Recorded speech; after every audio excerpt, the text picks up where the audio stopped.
Hey guys, my name is Blaze and welcome back to our ability trees tutorial mini-series, I guess is what it is. And originally I had another recording of this video, but you're gonna laugh. The video itself went on for like 45 minutes with the whole coding thing. So I decided to break it up, and I will break it up into two videos, and I will post both of these videos over the week. So you're going to get this one today, and then the other one will be a little later in the week. So like Wednesday, Thursday, something like that. So the week will essentially focus on being able to click on these icons and really just get the foundation of the actual ability tree system. So we're going to end up with something like this. But obviously we're going to end up with something more than just one icon, obviously. And so that's kind of the preview of what you will get in these two videos. So this is one, part two coming up soon. Now, what you will need, of course, are, and this is not in the tutorial, what you will need are all of your skills that you plan to put into your ability tree. And you will also need a backdrop if you are looking for a backdrop. If you want to set it up that way, that's up to you. But what I've got here is a skill menu here. It's just a generic backdrop. There's no sprites drawn into it, but we do have slots for those sprites here. We have 6.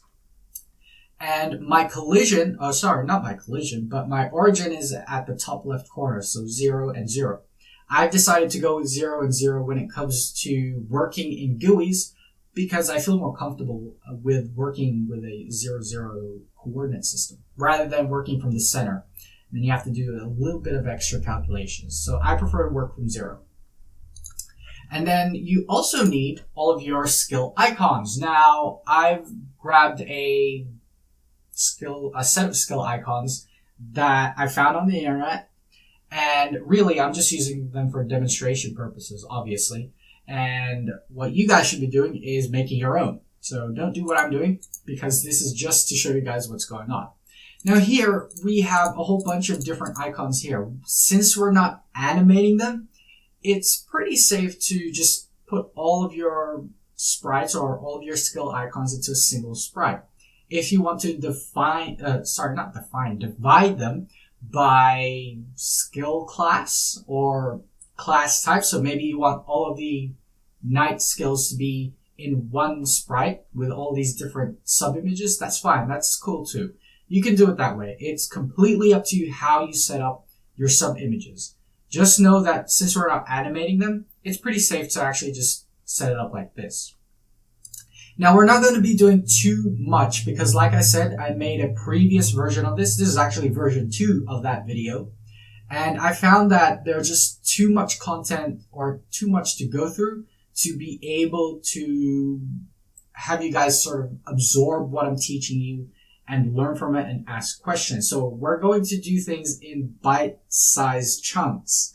I know that's a bit of a play on words, especially since I'm doing a mini-series or an extended series called Code Bites, but I think this is going to help you guys in the long run because at least then it gives you time to absorb things and take things in. So what do we have in our game here so far? Well, let's have a look. Let's play the game, or game with emphasis on the word game. People are doing like burnouts because I live on a main road, so we've got people speeding. If you guys can hear that, then that's just people. So we can move around here left and right, no problem. That's not really part of the system that we're going through. But if you look in the top right corner here, we are keeping track of our level. So we can level up and we can D-level, D-rank, I guess. And what we're going to do is just like at the beginning I showed you, we're going to aim to get at least that first icon popping up. Alright? And this is what we're going to need. We're going to need a controller object. Now usually I will have a controller object that controls absolutely everything in the game. Going from, let's say, doing pause menu stuff. In this case, having a skill tree pop up. So menu stuff, controlling game speed, leveling up, everything is controlled by the game controller, like leaderboard, high score menu, things like that. And this is what we have here. Now I've already started writing some stuff out. Let me open up my notes actually. And what we're going to do is just the bare minimum, just to get things rolling, to get you guys sort of focused and ready for the rest of the tutorial, because it is quite a handful if I do everything all in one go. So I've already been talking for 5 minutes. Let's get started with the programming. What we are going to need is, we are going to need a global variable. Global variable. I'm just writing some notes here for people who are interested. So we're going to write a global variable to keep track of, to store our skills menu. Store skills menu. Cool. And then what we're going to do is we're going to create an instance of the skill menu. Whoops. Cool. Awesome. Now, we also need to, while we're playing the game, we need to be able to open and close that menu, right? So here we have a global.skill menu. Now, I've already written that in. What I'm going to do here is I'm going to set global.skill menu equals false. Originally I had everything all written out and I was just going to explain everything to you guys, just like some of my more recent tutorials, but I figured typing things and explaining at the same time, will be a lot easier for you guys. So we have here a global skill menu. At the start of the game, we're going to set it to false. And basically it's going to keep track of whether or not the skill menu is open. So whenever we press K, in this case, I'm pressing K, you can map it to whatever key you want. We're going to set it from false and we're going to flip it. See, normally if you have an if statement, if exclamation mark variable, that means not. If it's used in this kind of statement, if else. But in this case, since it's not an if statement, all it does is it changes a Boolean from one value to the other. It's basically flipping it, right? It's actually a binary operator, but I don't want to get too deep into that. So basically, if you're working with Booleans, I'll just know that if we're starting from false, by using not here, it will flip it and turn it to true. If we're starting true, it will flip it and turn it false. So that's basically what it does. Now, we actually need a skill menu itself. So let's go and create a new object here. And we're going to call it UI. No, actually, we'll call it controller, C. I use C. I know a lot of people use like OBJ, like skill menu or something. Really, the names of these objects are up to you. However you want to name them, that's completely up to you. I have my own naming conventions, and that's because I come from a different programming background. I actually come from C++. So for me, I learned how to do things just a little bit different. So let's go C skill menu. Cool. Awesome. Now in this one, we're really not going to do too much at this stage. In fact, the only thing that we're going to do is create a draw GUI event. And in the draw GUI event, we're going to make sure that, let me just check my notes here. We're going to just have a look at the global skill menu variable. So we're going to check if global dot skill menu, is it going to come up? Skill menu. So basically, if you just leave it at that, then it will just tell us, it will just check if it's true or not. If it's global.skill menu, then we want to draw the sprite, and I'm just going to use the regular draw sprite function here. We're not really interested in anything else. So we need the sprite UI skill menu. Let's hope that you guys have your own versions of this. And we're going to draw it, I'll just set it to 0 for now. So in the top left corner, that's where we're going to draw it. And then, to make sure that it happens that you have a skill menu available in every room, just make it persistent. Obviously, there are going to be cases where you don't want to be able to access that. You would do checks like to make sure that it's actually in a game room here when you press the key to open up the skill menu. But that's kind of outside of the scope of this tutorial. Actually, it is outside of the scope of this tutorial. So let's move on to the next line here. We're going to now instantiate or create an instance of the skill menu. So here we go. We're going to go instance, create, and because this is GameMaker Studio 2, you need to use depth. You can use layer, but really we don't need to be too concerned about that. So we're going to use instance depth, and instance depth takes an XY value. So we're just going to put it at 0 and 0. Depth of 0, so like right in the middle. And we're going to create an instance of C skill menu. Simple as that. And I'm just going to order these objects. It's easier for me to actually see things. So let's have a look at what that looks like right now. Let's press the play button. And hopefully everything works. If it doesn't, I'm going to be... Okay, so there we go. It works, which is good. We have now our menu that can open and close. Great, awesome. Now, we are going to close all that off. And we're actually going to make the base object for all of the UI buttons, or all of the UI skill buttons. Essentially, we're going to create a parent object. So we're going to create a base. I use B because base class, base object, I guess. Base class skill button. And we don't need to make it persistent because we're going to create and destroy these objects as we open the actual skill menu. So here we need to set a collision mask actually, and make sure that you set your collision mask to be the same as your UI buttons.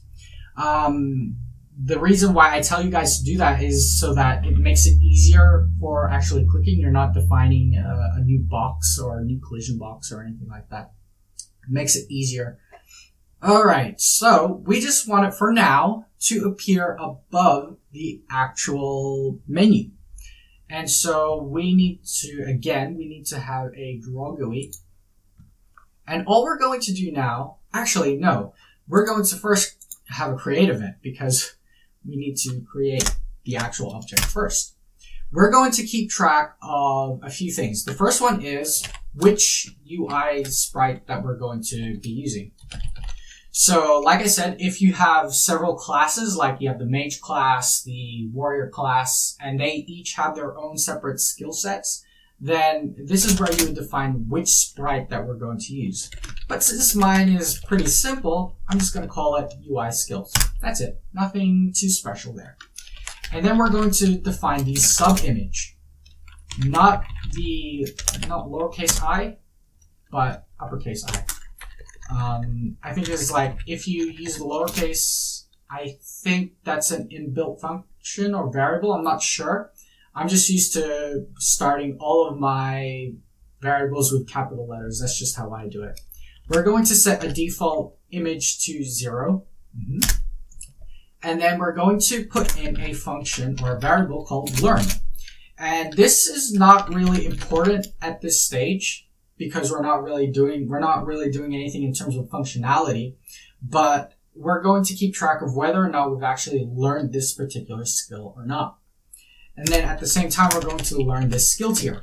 So what level does the player need to be when they decide to actually learn it? So can they learn it? If they're level 1, is this skill a level 1 skill? Cool. If it's a level 3 skill, then obviously they can't learn it.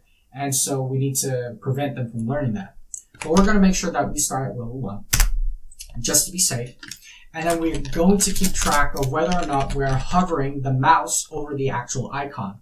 Remember, we're not going to do any particular functionality yet. We're just laying the foundation, so bear with me, guys. Now, the next thing that you're going to need is the actual draw GUI event. Now, here's the cool thing. If we use this. We can use these variables here. Actually, we can use these variables down here to actually draw the sprite. Now, I'm going to use, for now, because this is just the skeleton, we're going to draw sprite, and we're going to use UI skills. No, actually, no. We should use the variables instead. So we'll use UI sprite. Sprite. Sub-image, well, we're going to use image. And X and Y, we're going to use the X and Y position of the actual object itself. Remember, keep in mind, we use the draw GUI event, not the draw event. Okay, so that's just something that you need to be aware of. Now that's pretty much done. Let's see what that looks like. Now I know that it's not going to do anything because it's not going to draw the button because we haven't actually told anything to draw the buttons or create the buttons. What we're going to do is we're going to open up the skill menu again. This time we're going to add a step event. Just a regular step event. Delete all that. We don't need all that extra stuff. But what we're going to do is we're going to do another check. So if global.skillMenu, and remember it assumes that it is true, if there's not an instance exists, and we are looking for B skill button, then we actually need to create them. Now I'm only going to create one for now. So we're going to go instance create. Remember, if you're using GMS2, you need to use instance create depth. So I'm going to use, and these are coordinates that I have figured out for myself. This is solely for my particular project or this demonstration. If you have your own one, if you have your own UI system, then make sure that this lines up with your UI, okay? Don't use these hard-coded numbers. This next number, however, is the depth. We want it to draw on top of the UI skill menu, or we want it to draw in this space. So we need to make sure that it will draw on top of that by using a negative value. If you've used Game Maker Studio 1.4 or even earlier than that, then you'll know that negative values are drawn on top of ones with positive values. So this is just something to keep in mind. And of course, we want to create an instance for now, B skill button. And that's pretty much it. That's all that we're going to do for now. Else, since global skill menu is not true, we need to destroy all instances of the skill button. B skill button. So let's have a look at that and let's see if it works or not. Okay, cool. So it draws. And I think that this would be a good place to leave it for now. All right, so let's have a quick review of what we've got. We've got our backing sprite, so our menu sprite here. We've got our UI sprites, which have different sub-images depending on whichever skill that you want. And then we have a controller here where we set up a global variable that controls whether or not we should be drawing the skill menu. And we create an instance of that.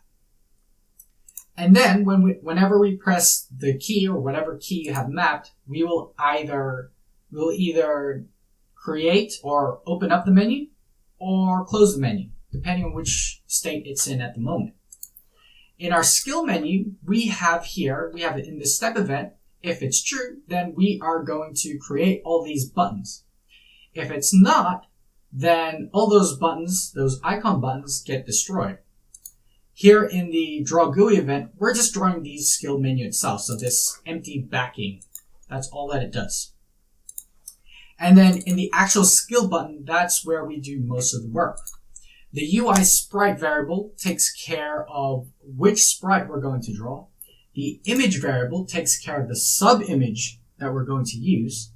And these ones, we haven't actually used them yet, but we will be using them in the next video. So just hold out for that.